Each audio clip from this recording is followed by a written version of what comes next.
Jadi ini 5 ujian daripada Allah Subhanahu wa taala. 5 ujian daripada Allah Subhanahu wa taala.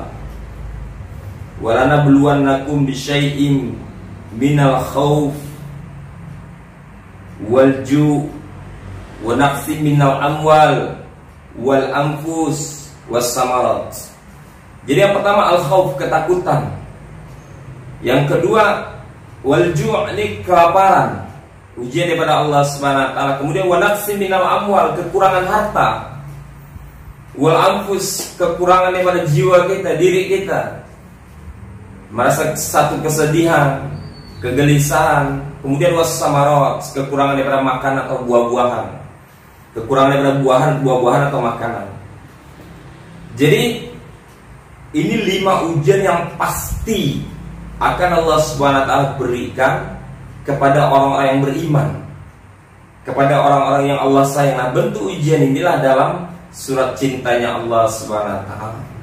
Dalam surat cintanya Allah Subhanahu wa taala.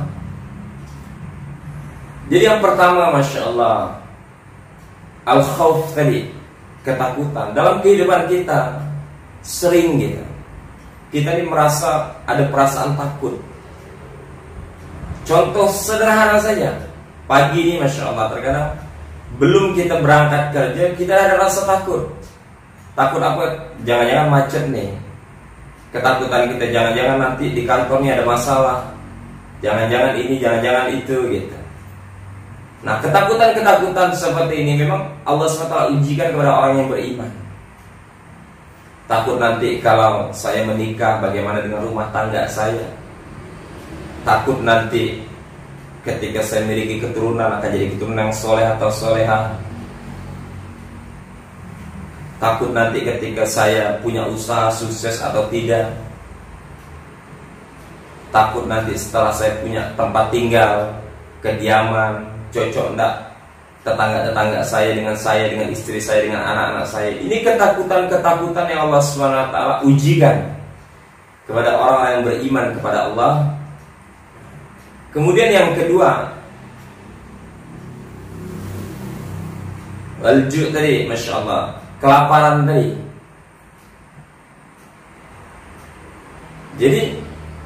Jadi 5 ujian daripada Allah Subhanahu wa taala yang Allah Subhanahu wa taala berikan tadi.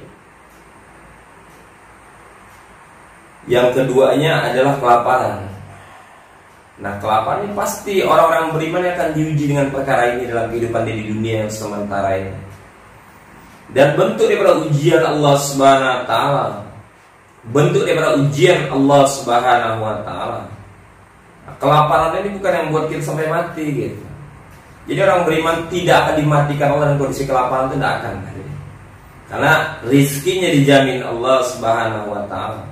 Wa ma min dabatin fil ard illa 'alallahu rizquha, dan tidak satu binatang melata pun di muka bumi ini kecuali Allah Subhanahu wa taala telah jamin rezekinya.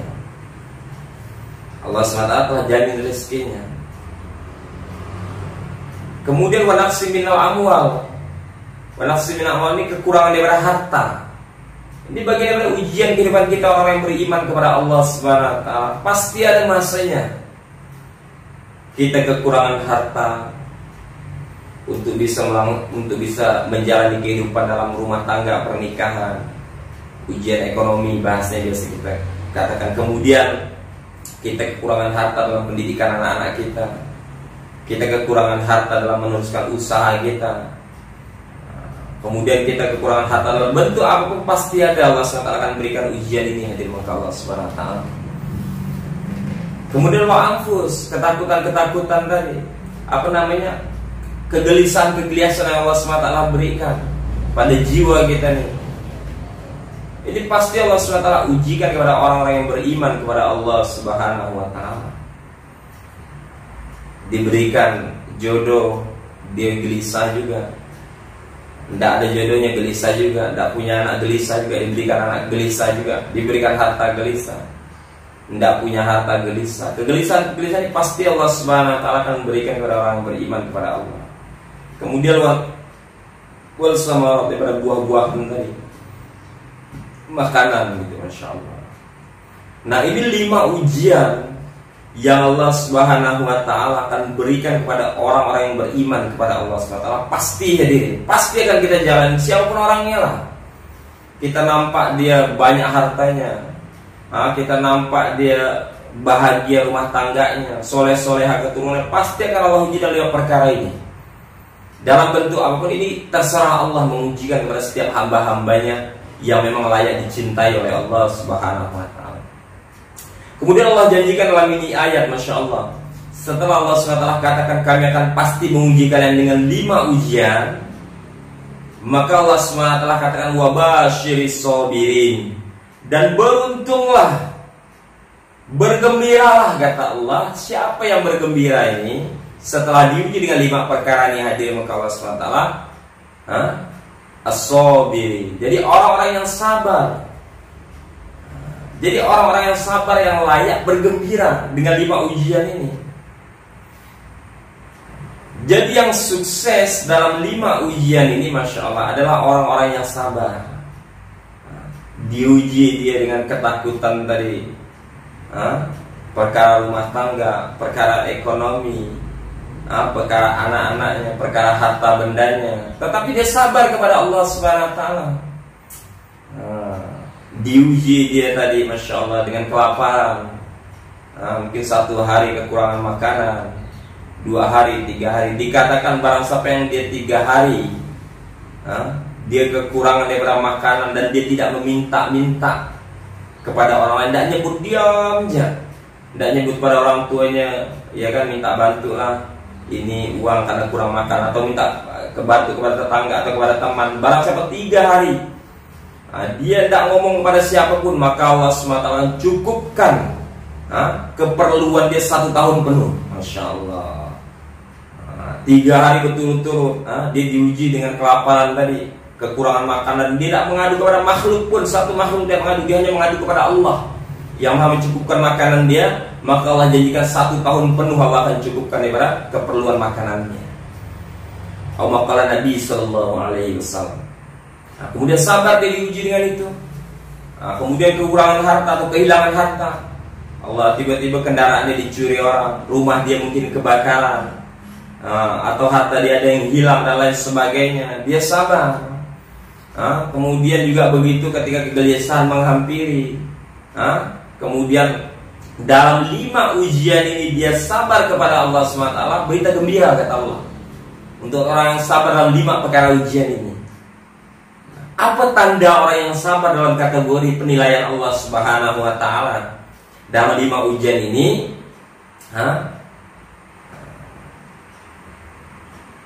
Jadi tandanya di ayat selanjutnya Allah SWT katakan, sesungguhnya orang yang ditimpa musibah dalam 5 ujian ini, mereka katakan qala inna lillahi wa inna ilaihi raji'un. May yahdihillahu fala mudhillalah wa may yudlilhu fala hadiyalah.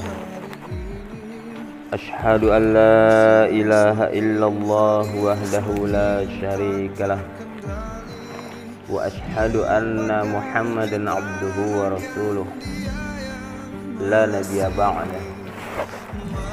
Wa qala Allah ta'ala fil Qur'anil 'azim ba'da a'udzu billahi minasy syaithanir rajim. Bismillahirrahmanirrahim. Qul huwallahu ahad, Allahus samad, lam yalid wa lam yulad wa lam yakul lahu kufuwan ahad. Wa qala Nabi sallallahu alaihi wasallam,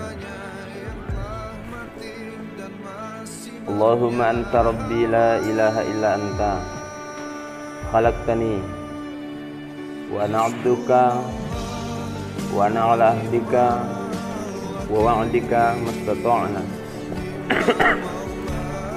a'udzu bika min syarri ma sana'na abu'u laka bi ni'matik alaina wa abu'u bi dzambi faghfir li fa innahu la yaghfiru dzunuba illa anta. Maqala Nabi sallallahu alaihi wasallam. Hadirin yang muliakan Allah Subhanahu wa taala. dengan pertolongan dan hidayah daripada Allah Subhanahu wa taala, kita dijadikan orang Islam. Dan kita bersyukur kepada Allah Subhanahu wa taala. Hari ini Allah Subhanahu wa taala masih jadikan kita orang yang iman kepada Allah Subhanahu wa taala.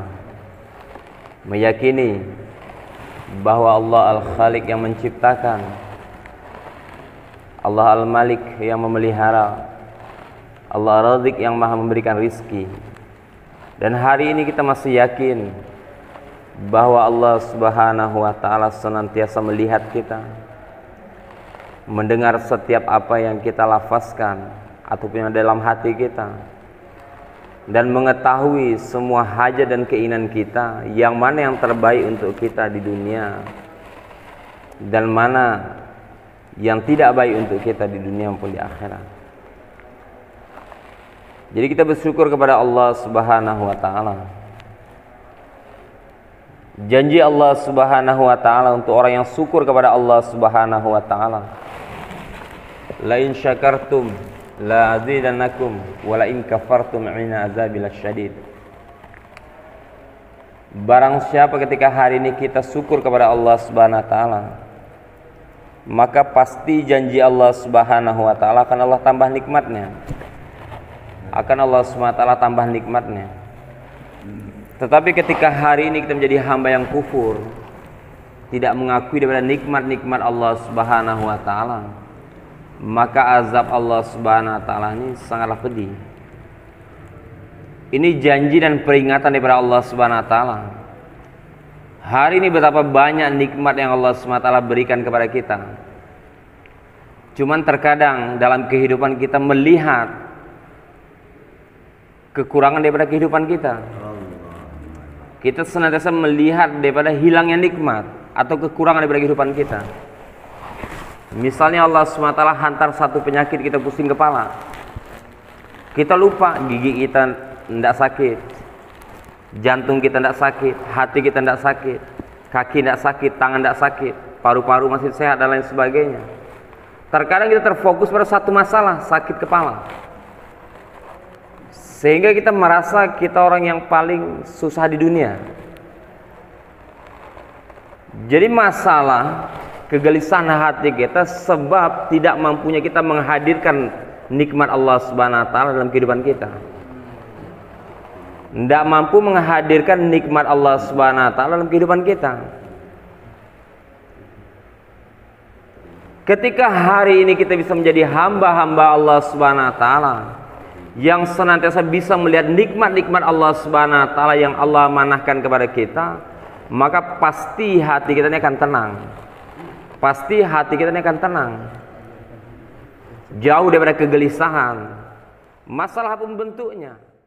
Hadis kelima, An Hudzaifah radhiyallahu anhu qala kana Rasulullah sallallahu alaihi wasallam idza hazabahu amrun fazi'a ila sholat. Dari Sayyidina Hudzaifah radhiyallahu anhu, ia berkata, apabila baginda Rasulullah sallallahu alaihi wasallam menemui suatu kesulitan, maka Rasulullah SAW bergegas mengerjakan sholat. Hadis riwayat Ahmad, Abu Daud dari kitab Durrul Mansur. Dari Sayyidina Hudzaifah radhiyallahu anhu, ia berkata, apabila baginda Rasulullah SAW menemui suatu kesulitan, maka beliau bergegas mengerjakan sholat. Hadis riwayat Ahmad, Abu Daud dari kitab Durrul Mansur. Ya. Ini kan kayak ada duduk situ. Jangan di makan lagi. Kopiannya. Nama Abi. Kak. Sekarang. Udah dulu.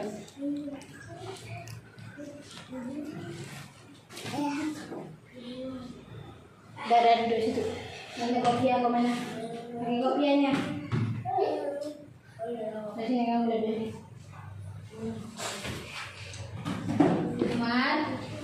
Umar, Umar sini, hei. Kau sudah bagus itu. Udah sini kita tadi. Sudah di sini. Udah diganda kan? Tunggu tuh. Udah. Gimana?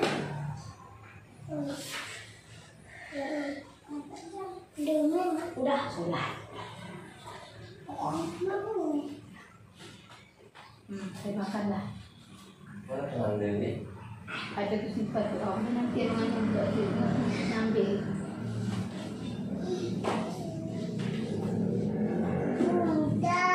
Bismillahirrahmanirrahim.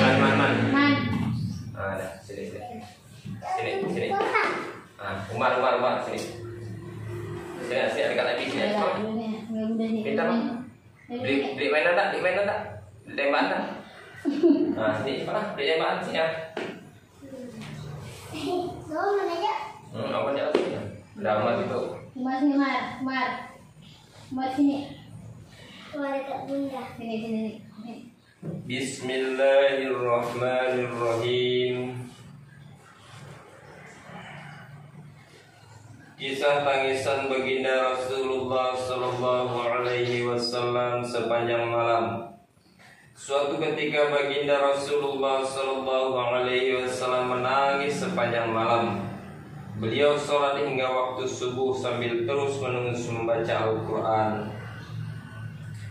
Dalam surah Al-Maidah ayat 118 yang selalu beliau bacakan ayatnya. A'udzu billahi minasyaitonir rajim. Bismillahirrahmanirrahim. In tu'adzibhum fa innahum 'ibaduk wa in taghfir lahum fa innaka antal 'azizul hakim. Ya Allah, jika engkau azab mereka, terserah engkau. Mereka hamba-hambamu dan engkaulah pemiliknya. Pemilik berhak menghukum hambanya yang bersalah. Jika engkau mengampuni mereka, itu pun terserah engkau. Engkau maha kuasa atas segala sesuatu. Engkau berkuasa memberi ampunan. Engkau maha bijaksana. Maka ampunanmu sesuai dengan kebijaksanaanmu. Diriwayatkan bahwa Imam Abu Hanifah rahmatullah alaih pernah menangis sepanjang malam sambil membaca ayat Wamtazul yawma ayyuhal mujrimun, dan berpisahlah kamu pada hari ini hai orang-orang yang berdosa. Quran surah Yasin ayat ke-59. Maksudnya pada hari kiamat akan dikatakan kepada para pendosa, selama di dunia kalian tidak berkumpul dengan orang-orang yang berdosa. Selama di dunia kalian tidak berkumpul dengan orang-orang yang tidak berdosa, tapi pada hari ini kalian akan berpisah dengan mereka. Mendengar perkataan ayat ini, wajarlah bila seorang menangis karena tidak tahu apakah dia termasuk golongan para pendosa atau golongan orang yang taat.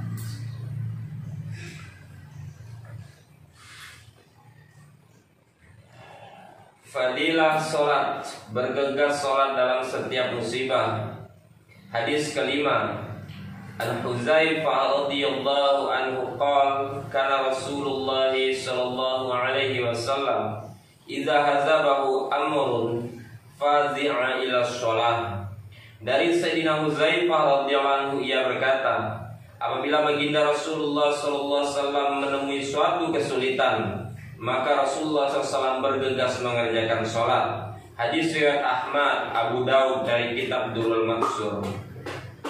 Dari Sayyidina Huzaifah radhiyallahu anhu, ia berkata, apabila baginda Rasulullah SAW menemui suatu kesulitan, maka beliau bergegas mengerjakan sholat. Hadis riwayat Ahmad, Abu Daud dari kitab Durrul Mansur. Sholat adalah rahmat Allah Subhanahu wa Ta'ala yang besar. Mencari penyelesaian dengan sholat ketika menghadapi setiap kesulitan berarti mendatangkan rahmat Allah Subhanahu wa Ta'ala.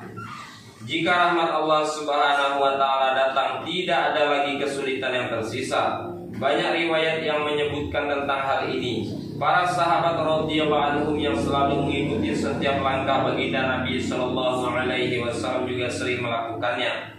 Sayyidina Abu Darda radhiyallahu anhu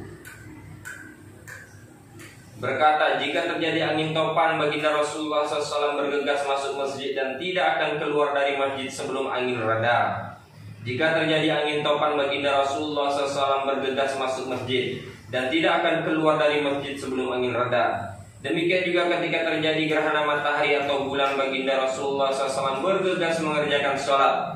Sayyidina Su'aib radhiyallahu anhu meriwayatkan dari baginda Nabi SAW, beliau bersabda, para Nabi alaihissalam setiap kali menghadapi kesulitan akan bergegas melaksanakan sholat. Suatu ketika dalam perjalanan, Sayyidina Ibnu Abbas radhiyallahu anhu mendapat kabar bahwa anaknya telah meninggal dunia. Ia segera turun dari untanya kemudian sholat 2 rakaat lalu membaca Inna lillahi wa inna ilaihi raji'un. Sesungguhnya kami adalah milik Allah dan akan kepadanya lah kami kembali. Setelah itu ia berkata, aku telah melaksanakan apa yang diperintahkan oleh Allah Subhanahu wa taala dalam Al-Qur'an. Wasta'inu bis-sabri was-shalah. Dan carilah pertolongan Allah Subhanahu wa taala dengan sabar dan salat. Quran surah Al-Baqarah ayat ke-45. Terdapat kisah lain mengenai Sayyidina Ibnu Abbas radhiyallahu anhu saat dalam perjalanan ia mendapatkan berita kematian saudaranya yang bernama Sayyidina Qutsam radhiyallahu anhu. Ia segera turun dari untanya dan mengerjakan sholat 2 rakaat di pinggir jalan. Ia berdoa cukup lama dan dalam tasyahudnya. Kemudian ia berdiri untuk melanjutkan perjalanannya seraya membaca ayat Quran. Wasta'inu bis-sabri was-shalah wa innaha lakabiratun illa 'alal khashiin. Dan carilah pertolongan Allah Subhanahu wa taala dengan sabar dan salat. Dan sesungguhnya salat itu sangat berat kecuali bagi orang-orang yang khusyuk. Kitab Fadilah Tabligh. Hadis keempat.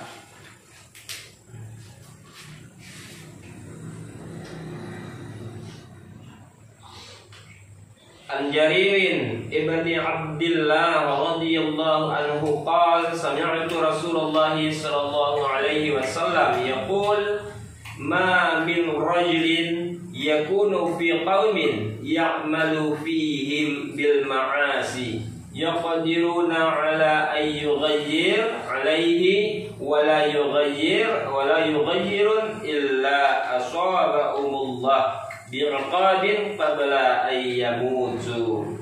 Dari Sayyidina Jarir bin Abdillah radhiyallahu anhu ia berkata, aku mendengar baginda Rasulullah sallallahu alaihi wasallam bersabda, jika ada seorang yang berbuat maksiat di suatu kaum sedangkan kaum itu mampu menghentikannya, tetapi mereka tidak mau menghentikannya, maka Allah Subhanahu wa taala akan menimpakan kepada mereka bencana di dunia ini sebelum mereka mati. Dari Sayyidina Jarir bin Abdillah radhiyallahu anhu ia berkata, aku mendengar baginda Rasulullah SAW bersabda, jika ada seorang yang berbuat maksiat di suatu kaum sedangkan kaum itu mampu menghentikannya tetapi mereka tidak menghentikannya, maka Allah Subhanahu wa taala akan menimpakan kepada mereka bencana di dunia ini sebelum mereka mati. Hadis riwayat Abu Daud, Ibnu Majah, Ibnu Hibban, Al-Ashabani dari kitab At-Tarikh. Wahai sahabat-sahabatku yang ikhlas menginginkan kemajuan umat Islam dan agamanya, kini saudara-saudara dengan jelas telah mengetahui apa yang menjadi penyebab kemerosotan kita. Setiap orang tidak usah melihat orang lain atau temannya. Lihatlah sejenak kemaksiatan yang dilakukan oleh anak-anak, keluarga dan bawahan kita. Kemungkaran benar terbuka di hadapan mata kita. Namun sudahkah kita berusaha menghentikannya? Jangankan menghentikan, keinginan ke arah itu pun ada ataupun tidak. Atau adakah terlintas dalam hati kita mengenai bahaya yang akan menimpa anak kesayangan kita? Jika anak-anak kita terlibat dalam suatu kegiatan bertentangan dengan pemerintah atau dia hadir dalam suatu pertemuan politik, maka kita akan merasa sangat cemas dan kita akan berusaha mengingatkan serta melarangnya. Bukan hanya mengkhawatirkan nasib anak-anak kita, tetapi juga mengkhawatirkan kehormatan kita. Sebaiknya jika anak-anak kita melanggar perintah Allah Subhanahu wa taala, apa kita bersikap sama sebagaimana kita mencegah mereka ketika melanggar peraturan pemerintah manusia yang sementara ini. Kadang-kala saudara mengetahui bahwa anak-anak kesayangan saudara sudah menjadi penggemar permainan kartu atau catur serta sering meninggalkan sholat. Namun sangat disayangkan tidak ada sepatah kata peringatan pun yang keluar dari mulut saudara, walaupun hanya sekedar mengatakan, apa yang kamu lakukan itu bukan budaya seorang muslim. Padahal saudara juga telah diperintahkan untuk meninggalkan makan dan minum dengan pelaku maksiat sebagaimana dalam hadis sebelumnya.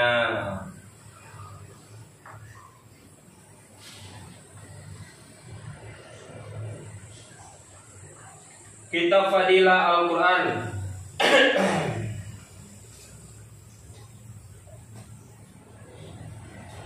Membersihkan karat di hati dengan membaca Al-Quran. Hadis ke-19. Ali bin Umar radhiyallahu anhu maqal qala Rasulullah sallallahu alaihi wasallam inna hadhil qulub tasda kama yasda'ul hadid idza asabahul ma' qila ya Rasulullah wa majla'uha qala kasratu zikri al-maut wa tilawatul Quran.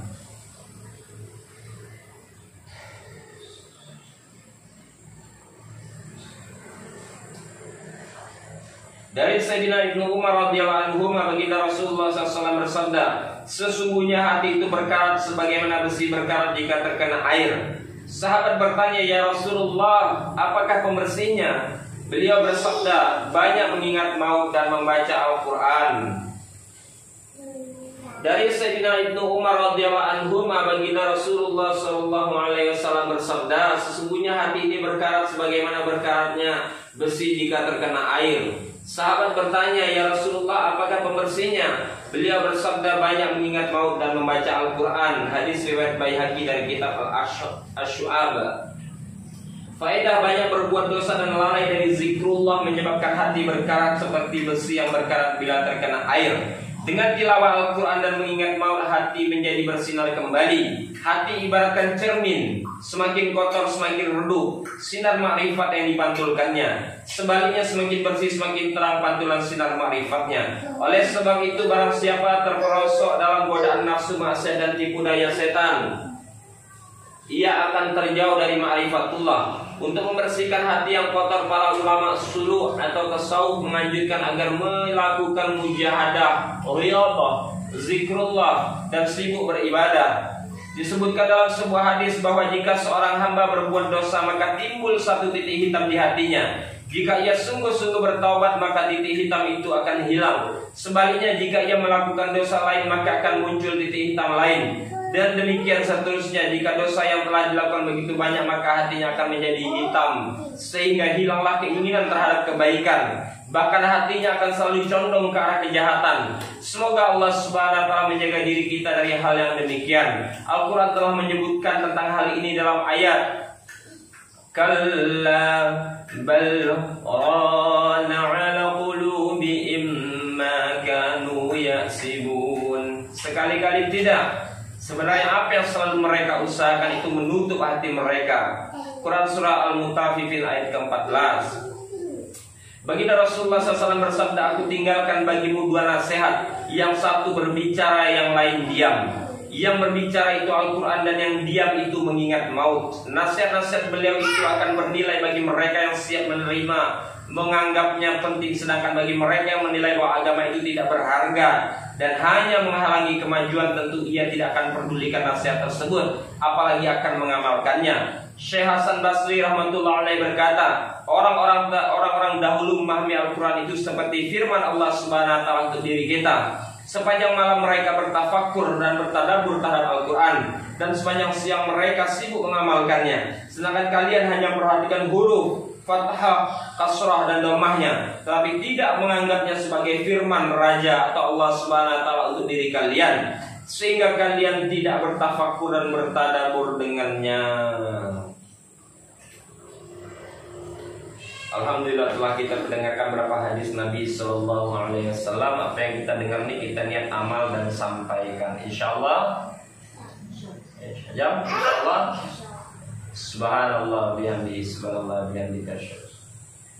Umar, insyaallah. Insyaallah. Boleh. Wah, ya, jinnya.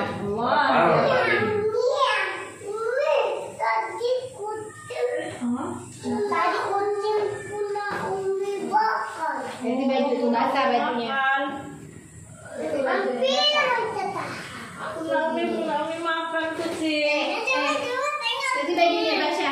boleh dibaca.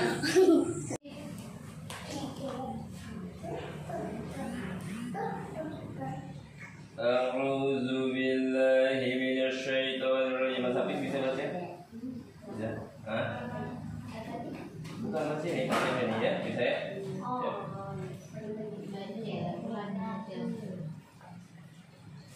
Bismillahirrahmanirrahim. Nahmaduhu wa nusalli ala rasulihil karim. Amma ba'd.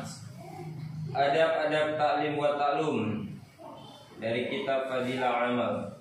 Ta'lim wa ta'lum adalah amalan yang sangat penting untuk dihidupkan baik di masjid bersama jamaah maupun di rumah bersama anggota keluarga. Hal ini disebabkan karena ta'lim wa ta'lum adalah salah satu amal yang hidup di Masjid Nabawi. Maksud daripada ta'lim wa ta'lum adalah untuk meningkatkan semangat atau jazbah dalam beramal. Karena yang dibacakan firman Allah Subhanahu wa taala dan sabda Rasulullah sallallahu alaihi wasallam yang membicarakan tentang keutamaan mengerjakan daripada suatu amalan, ancaman jika meninggalkannya. Fadilah daripada ta'lim wa ta'lum adalah satu, mendapatkan sakinah atau ketenangan jiwa. Yang kedua, dicucuri rahmat oleh Allah Subhanahu wa taala. Yang ketiga, dikerumuni para malaikat. Yang keempat, dibangga-banggakan oleh Allah Subhanahu wa taala di hadapan majelis para malaikat. Dalam sebuah hadis disebutkan an Abi Hurairah radhiyallahu anhu anna Rasulullah sallallahu alaihi wasallam qala majtama'a qaumun fi baiti min buyutillah ta'ala yatluna kitaballah wa yatadarasunahu bainahum illa nazalat 'alaihimus sakinah wa ghasyiyatuhumur rahmah wa khafathumul malaikah wa zakarahumullahu fi man 'indah. Dari Abu Hurairah radhiyallahu anhu, Rasulullah SAW bersabda, tidak berkumpul suatu kaum dalam satu rumah dari rumah-rumah Allah. Mereka membaca kitab Allah, saling mengajarkan sesama mereka, kecuali diturunkan kepada mereka sakinah, rahmat menyirami mereka dan para malaikat akan mengerumuni mereka. Dan Allah Subhanahu wa taala menyebut-nyebut mereka di kalangan malaikat yang ada di sisinya. Hadis riwayat Muslim dan Abu Daud. Adab-adab ta'lim wa ta'lum. Yang pertama adab lahiriah. Yang pertama memiliki wudu, yang kedua duduk iftiras, yang ketiga memakai wangi-wangian, yang keempat duduk rapat-rapat. Kemudian ada batiniah, yang pertama ta'zim wal ihtiram, mengagungkan dan memuliakan. Yang kedua tasydid wal yakin, membenarkan dan meyakini. Yang ketiga ta'asur fil qalbi, mengesankan dalam hati. Yang keempat niatul amal wa tabligh, niat mengamalkan dan menyampaikan. Akhir daripada ta'lim ini akan ditutup dengan doa subhanallah wa bihamdihi, subhanallah wa bihamdika, asyhadu an la ilaha illa anta, astaghfiruka wa atubu ilaik. Fadilah Al-Quran. Keutamaan membaca Al-Quran dengan mushaf. Hadis ke-18 Al-Utsman ibni Abdillah ibni Aus As-Saqafi an jaddihi radhiyallahu anhu qala qala Rasulullah sallallahu alaihi wasallam qira'atul rajulil Qur'an fi ghairil mushaf alfu darajatin wa qira'atuhu fil mushaf tad'afu ala dhalika ila alfai darajatin. Dari Utsman bin Abdullah bin Aus As-Saqafi rahmatullah alaihi, dari kakeknya radhiyallahu anhu, baginda Rasulullah sallallahu alaihi wasallam bersabda, membaca Al-Quran dengan hafalan adalah 1000 derajat, dan membacanya dengan melihat mushaf akan dilipatkan sampai 2000 derajat. Hadis riwayat Baihaqi. Dari Utsman bin Abdullah bin Aus As-Saqafi rahmatullah alaihi, dari kakeknya radhiyallahu anhu, baginda Rasulullah sallallahu alaihi wasallam bersabda, membaca Al-Quran dengan hafalan adalah 1000 derajat, dan membacanya dengan melihat mushaf akan dilipatkan sampai 2000 derajat. Hadis riwayat Baihaqi. Faedah: berbagai fadilah yang ada berbagai fadilah orang yang hafal Al-Quran telah dijelaskan sebelumnya. Hadis di atas menerangkan mengenai keutamaan baca Al-Quran dengan melihat. Dengan melihat Al-Quran selain menambah konsentrasi dan pemikiran, masih banyak lagi tambahan amalan-amalan seperti melihat, memegang Al-Quran dan sebagainya. Oleh sebab itu membaca Al-Quran dengan melihat adalah lebih utama. Adanya perbedaan mafhum hadis di atas menimbulkan perbedaan pendapat di kalangan para ulama. Manakah yang lebih utama, orang yang membaca Al-Quran dengan hafalan atau yang membacanya dengan melihat mushaf? Berdasarkan hadis di atas, sebagian ulama berpendapat bahwa membaca Al-Quran dengan melihat mushaf adalah lebih utama. Karena mata akan selalu melihat Al-Quran sehingga terhindar dari kesalahan dalam membaca Al-Quran. Sebagian ulama yang lain berpandangan bahwa membaca Al-Quran melalui hafalan itu lebih utama karena akan lebih khusyuk dan dapat terhindar dari sifat riya. Dan itulah kebiasaan baginda Rasulullah Sallallahu Alaihi Wasallam. Imam Nawawi rahmatullahi alaihi menyatakan bahwa keduanya baik dan utama, bergantung pada keadaan pembacanya. Sebagian orang ada yang lebih konsentrasi membaca dan melihat mushaf, dan ada sebagian lain yang lebih konsentrasi membaca dengan hafalan. Hafiz Ibnu Hajar rahmatullahi alaihi menulis dalam kitab Fathul Bari bahwa penjelasan itulah yang disetujuinya. Diceritakan bahwa karena begitu seringnya Sayyidina Utsman radhiyallahu anhu membaca Al-Quran, maka dua mushaf Al-Quran telah sobek. Syekh Amr bin Maimun rahmatullahi alaihi meriwayatkan dalam Syarah Ihya bahwa seorang yang baca Al-Quran setelah salat subuh dan membaca 100 ayat akan ditulis baginya pahala seisi dunia ini. Disebutkan juga bahwa membaca Al-Quran dengan melihat sangat bermanfaat bagi mata. Diriwayatkan dari Sayyidina Abu Ubaidah radhiyallahu anhu sebuah hadis yang mursal, yang setiap perawinya mengatakan bahwa mereka mengalami gangguan penglihatan. Lalu guru-guru mereka menasihatinya agar selalu membaca Al-Quran dengan melihatnya. Diriwayatkan bahwa Imam Syafi'i rahmatullah alaih kadang-kala membuka Al-Quran setelah Isya dan menutupnya ketika waktu sholat subuh. Semoga Allah subhanahu wa ta'ala istiqomahkan kita dalam membaca Al-Quran.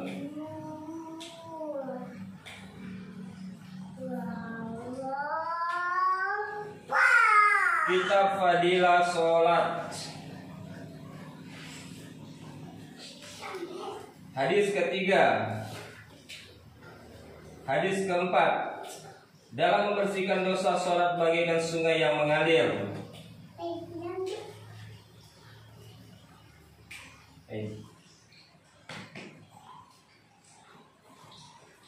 An Jabir radhiyallahu anhu qala Rasulullah sallallahu alaihi wasallam ma salu salatil khamsi kama salin naharin jarin khamrin ala babi ahadikum yaghtasilu minhu kulla yawm khamsa marratin. Dari Sayyidina Jabir radhiyallahu anhu, ia berkata, baginda Rasulullah SAW bersabda, perumpamaan sholat 5 waktu adalah seperti sebuah sungai yang dalam yang mengalir di depan pintu rumah seorang dari kalian. Ia mandi di dalamnya 5 kali sehari. Hadis riwayat Muslim dari kitab At-Targhib.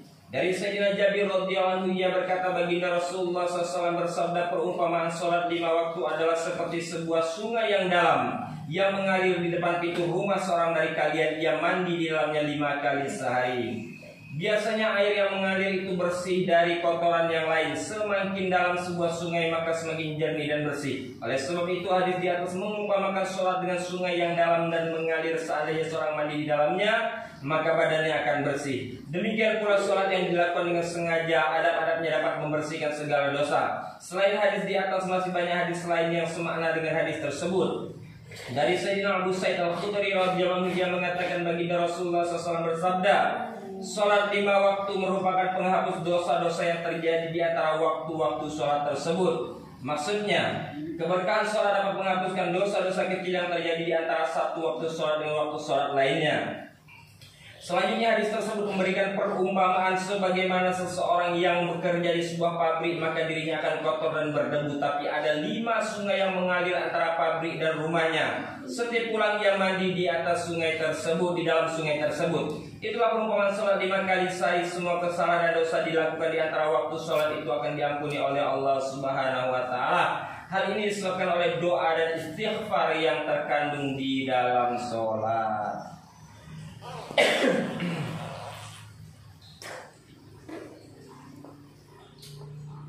Kitab Fadilah Tabligh, hadis ketiga.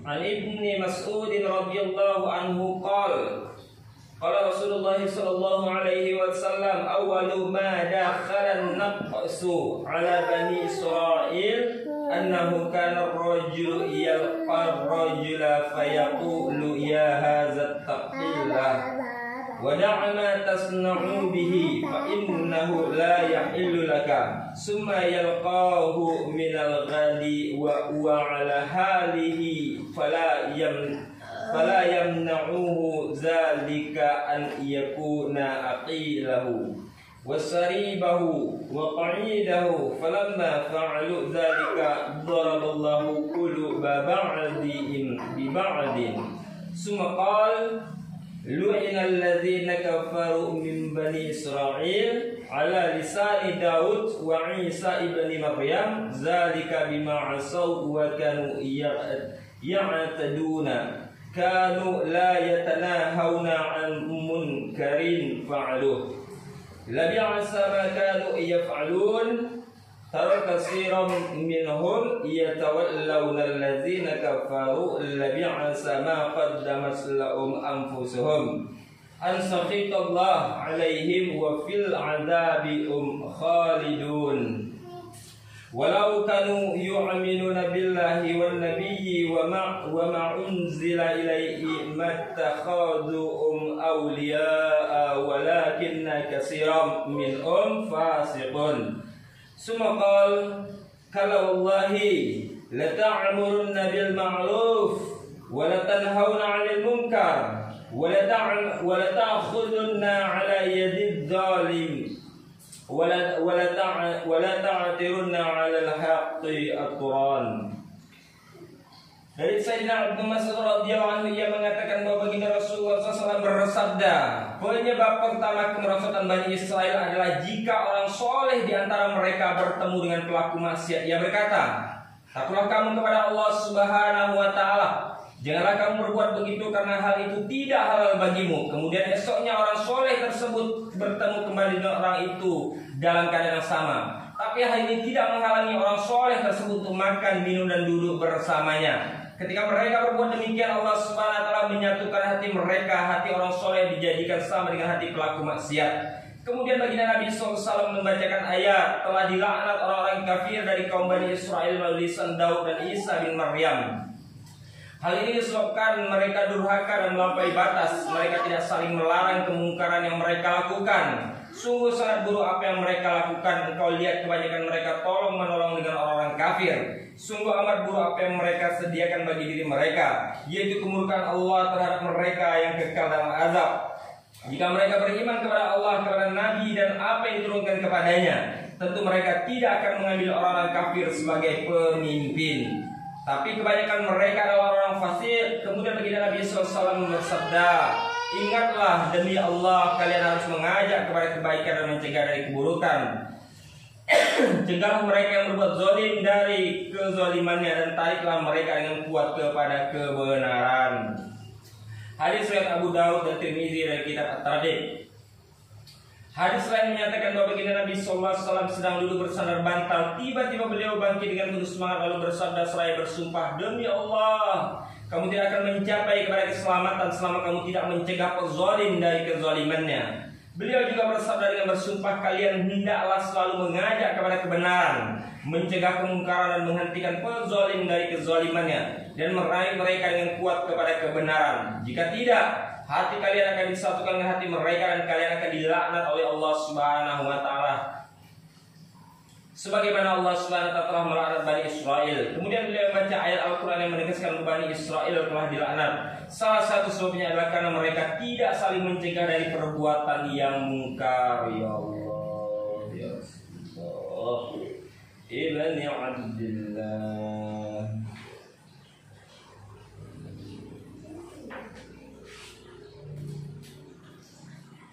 Kisah Sayyidatina Zainab. Kisah Sayyidatina Zainab binti Khuzaimah radhiyallahu anha. Setelah menikah dengan Sayyidatina Hafsah radhiyallahu anha, baginda Rasulullah SAW menikah dengan Sayyidatina Zainab binti Khuzaimah radhiyallahu anha. Ia seorang janda. Tetapi perbedaan riwayat mengenai pernikahan yang pertama, sebagian menulis bahwa suami pertamanya adalah Sayyidina Abdullah bin Jas radhiyallahu anhu yang mati syahid dalam perang Uhud. Kisahnya sudah diketengahkan pada bab ke-7 kisah ke-1. Setelah itu baginda Rasulullah SAW menikahinya. Sebagian riwayat lain menulis bahwa Sayyidatina Zainab radhiyallahu anha pertama kali menikah dengan Tufail bin Hais. Setelah dicerahkan oleh Tufail, dia dinikahi oleh saudaranya Ubaidah bin Kharis radhiyallahu anhu yang mati syahid dalam perang Badar. Setelah itu dia dinikahi oleh baginda Rasulullah SAW 31 bulan setelah Hijriah, bertepatan dengan bulan Ramadan tahun ketiga Hijriah. Ia menjalani kehidupan bersama baginda Rasulullah SAW selama 8 bulan. Pada bulan Rabiul Akhir tahun keempat Hijriah, Sayyidatina Zainab radhiyallahu anha meninggal dunia. Sayyidatina Khadijah radhiyallahu anha dan Sayyidatina Zainab radhiyallahu anha adalah dua istri Nabi SAW yang wafat ketika beliau masih hidup. 9 istri Rasulullah SAW lainnya masih hidup setelah wafatnya baginda Rasulullah SAW. Sayyidatina Zainab radhiyallahu anha adalah orang yang sangat dermawan. Sebelum masuk Islam, ia pun sudah bergelar dengan Ummul Masyakin atau ibunya orang-orang miskin. Masya Allah. Semangat anak-anak dalam mengamalkan agama. Kisah Sayyidina Umair radhiyallahu anhu bersembunyi untuk ikut serta dalam perang Badar. Sayyidina Umair bin Waqqas radhiyallahu anhu adalah seorang sahabat yang masih anak-anak. Ia masuk Islam pada permulaan Islam. Ia saudara kandung Sayyidina Sa'ad bin Abi Waqqas radhiyallahu anhu. Sayyidina Sa'ad radhiyallahu anhu berkata ketika perang Badar dan para pasukan siap diberangkatkan, aku melihat adikku Umair bersembunyi di sana kemari. Aku heran melihat tingkahnya. Aku bertanya-tanya, mengapa kamu bersembunyi di sana kemari? Jawabnya, aku khawatir diketahui oleh baginda Rasulullah SAW karena aku masih kecil. Beliau akan melarangku menyertai pasukan, sehingga aku tidak dapat ikut, padahal aku selalu berharap agar dapat ikut serta dalam perang ini. Mudah-mudahan aku dikaruniai mati syahid. Akhirnya ketika pasukan diperiksa oleh baginda Rasulullah SAW yang dikhawatirkan terjadi, baginda Nabi SAW melarangnya karena ia masih kecil. Karena sangat semangatnya untuk ikut perang, ia tidak tahan sehingga menangis. Melihat semangat dan tangisan itu, baginda Rasulullah SAW pun mengizinkannya. Akhirnya ia dapat menyertai pertempuran itu dan cita-citanya yang kedua pun terkabul. Ia syahid dalam perang tersebut. Sayyidina Sa'ad bin radhiyallahu anhu berkata, karena dia masih kecil dan pedangnya panjang, maka aku mengikat gantungan pedangnya supaya tidak terseret di atas tanah. Dari kitab Al-Ishabah. Alhamdulillah telah kita mendengarkan hadis Nabi SAW, firman Allah Subhanahu wa taala. Apa yang kita dengar dan amal sampaikan. Subhanallah bihamdihi, subhanallah bihamdika, asyhadu an la ilaha illa anta.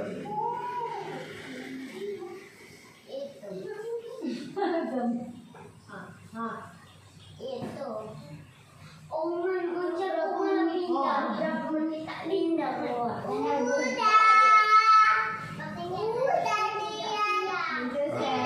Coba tidak siang enggak? Itu buat 3 kembang. Tadi Adam tak tidur siang sekarang. Iya kan? Tadi Onta yang tidur siang. Kenapa? Kenapa mereka tak tidur siang? Umi.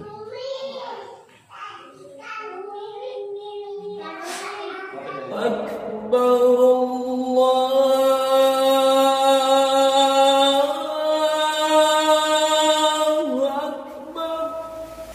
Allahumma arhamni bil Qur'an waj'alhu li imaman wa nuran wa huda wa rahmah. Allahumma zakkirni minhu ma nasitu wa 'allimni minhu ma jahiltu warzuqni tilawatahu ana al-lail wa atrafan nahar waj'alhu li hujjatan ya rabbal alamin. Allahumma inna nas'aluka imanan kamilan wa yaqinan sadiqan wa rizqan wasi'an wa qalban khasi'an wa lisanan dhakiran wa halalan tayyiban wa tawbatan nasuha wa tawbatan nasuha wa tawbatan nasuha Allahumma inna ala zikrika wa syukrika wa husni ibadatik. Allahumma inna nas'aluka ridhaka wal jannah wa na'udzubika min sakhatika wan nar. Allahumma ighfir ummati Rasulillah sallallahu alaihi wasallam.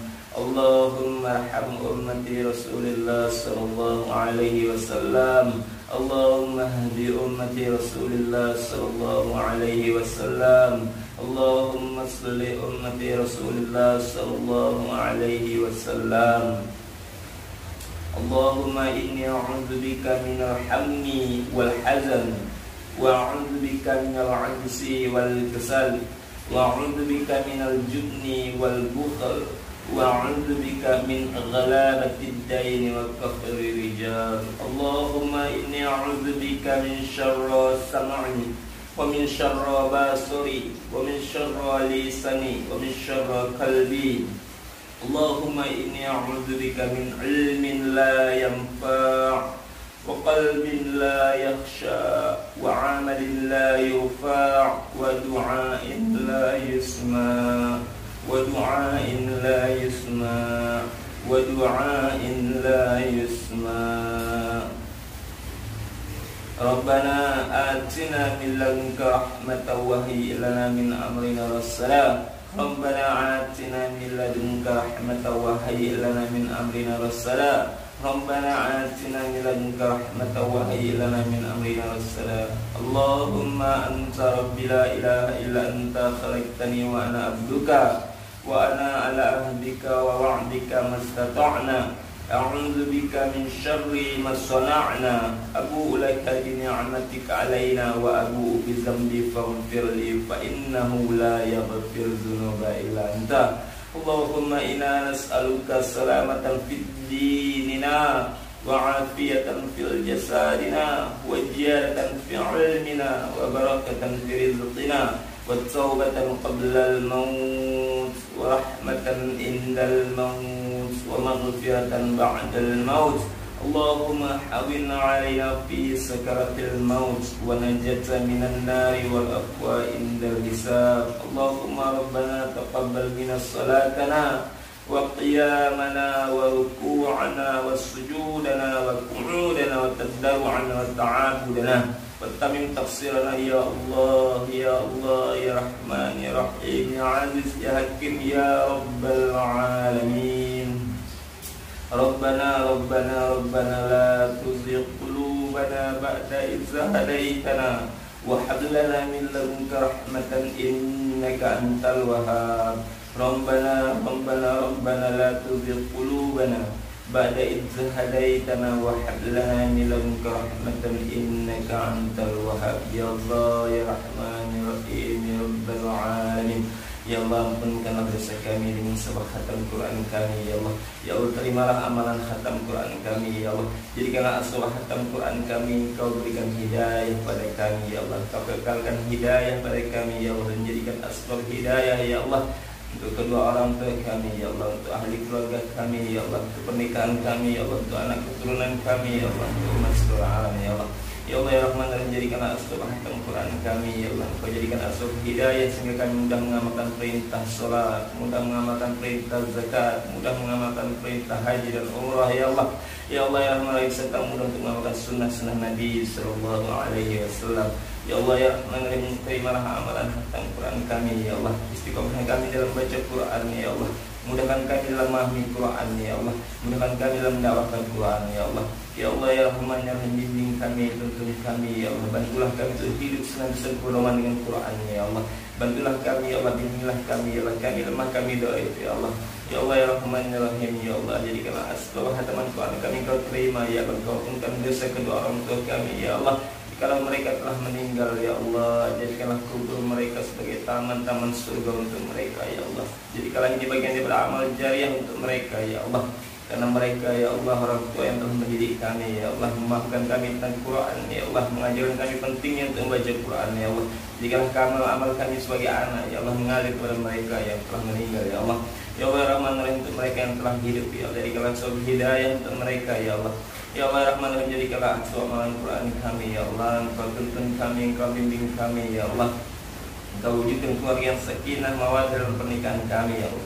Kau jadikan pernikahan kami sebagai pernikahan yang jadi asbab hidayah ya Allah. Cerita hidup kami yang jadi sebab cerita ya Allah, kebaikan-kebaikan jadi orang mendapatkan hidayah ya Allah.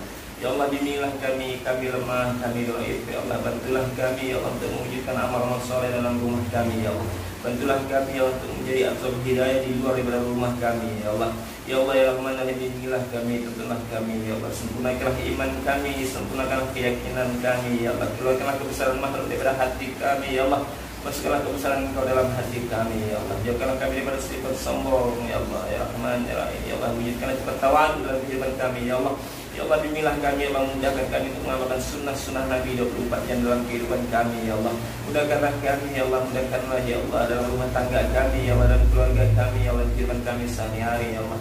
Ya Allah ya Rahman Rahim, mudahkanlah kami ya Allah untuk mendapatkan perkara iman, mendapatkan perkara sunnah-sunnah Nabi sallallahu alaihi wasallam ya Allah. Ya Allah ya Allah, jadikanlah kami hamba yang senantiasa bisa perbaiki dalam salat kami ya Allah. Menjadikan asbab salat kami menjadi datangnya pertolongan dalam kehidupan kami ya Allah. Sabarkanlah kami dalam salat kami, menjadikan asbab pertolongan darimu ya Allah. Ya Allah, perbaikilah zahir dan batin salat kami ya Allah. Bantulah kami menyempurnakan ibadah salat kami ya Allah. Ya Allah ya Rahman ya Rahim, terimalah amalan salat kami ya Allah. Mudahkanlah kami ya Allah untuk memudahkan perkara salat ya Allah. Ya Allah, bimbinglah kami ya Allah untuk senantiasa belajar agama ya Allah. Pahamkanlah kami dalam perkara ilmu agama yang kami pelajari ya Allah. Jadikanlah asbab ilmu yang kami terima Engkau wujudkan dalam amal kehidupan kami ya Allah. Ya Allah ya Rahman Rahim, bimbinglah kami, tuntunlah kami, tawadukkanlah kami ketika Engkau berikan ilmu agama kepada kami ya Allah. Ya Allah ya Rahman Rahim, bantulah kami untuk mendapatkan pentingnya ilmu agama ya Allah kepada ahli keluarga kami ya Allah, kepada umat seluruh alam ya Allah. Ya Allah ya Rahman ya Rahim ya Allah, jadikan kami pribadi yang senantiasa bisa mengingatmu, berzikir kepadamu di dalam setiap saat, setiap keadaan, dalam berdiri kami, dalam duduk kami, dalam diam kami, dalam tenang kami, dalam masalah kami ya Allah. Jadikanlah kami hamba yang senantiasa berzikir, mengingatmu dalam setiap suasana dan keadaan ya Allah. Ya Allah ya Rahman Rahim, bantulah kami ya Allah, bantulah kami ya Allah, bimbinglah kami kendalkan tentang pentingnya perkara zikir ya Allah. Ya Allah ya Rahman Rahim, jadikanlah kami ya Allah hamba yang dermawan ya Allah. Bimbinglah kami, tuntunlah kami ya Allah, untuk sifat ikhwanul muslimin ya Allah, yang bisa menunaikanlah hajat-hajat ya Allah saudara muslim kami yang Allah, bisa menyelesaikan masalah-masalah saudara muslim kami ya Allah, senantiasa membantu dengan saudara muslim kami ya Allah. Ya Allah ya Rahman Rahim, jadikanlah kami dari sifat bakhil ya Allah, jagalah kami dari sifat pelit ya Allah, jagalah kami dari sifat tidak berbagi ya Allah. Ya Allah ya Rahman Rahim, bimbinglah kami, tuntunlah kami untuk sifat ikhwanul muslimin kami ya Allah. Mudahkan kami dalam mendakwahkan sifat ikhwanul muslimin ya Allah. Ya Allah Rahman Rahim ya Allah, jadilah kami yang hamba yang ikhlas sebagai seorang suami, sebagai suami istri ya Allah, untuk menerima setiap ketentuan dan ridho-Mu ya Allah, untuk menerima setiap takdir-Mu ya Allah. Ikhlaskan kami ya Allah setiap amal-amal kami ya Allah. Bantu kami dalam setiap amalan untuk mencari keridhaan-Mu ya Allah, mencari perhatian-Mu, mencari kasih sayang-Mu ya Allah. Ya Allah Rahman Rahim, jauhkanlah kami dari sifat riya, ujub, sombong, sum'ah ya Allah. Ya Allah Rahman Rahim, bimbinglah kami, bersihkan hati kami ya Allah, jadikan kami hamba yang ikhlas dan mudahkan kami untuk melakukan perkara ikhlas ya Allah. Ya Allah Rahman Rahim, istiqomah kami dalam dakwah ya Allah, tuntun kami dalam dakwah ya Allah, mudahkan lisan kami dalam dakwah ya Allah, jadikan asbab gerak kami, pembicaraan kami, diam kami, doa kami jadi asbab hidayah ya Allah.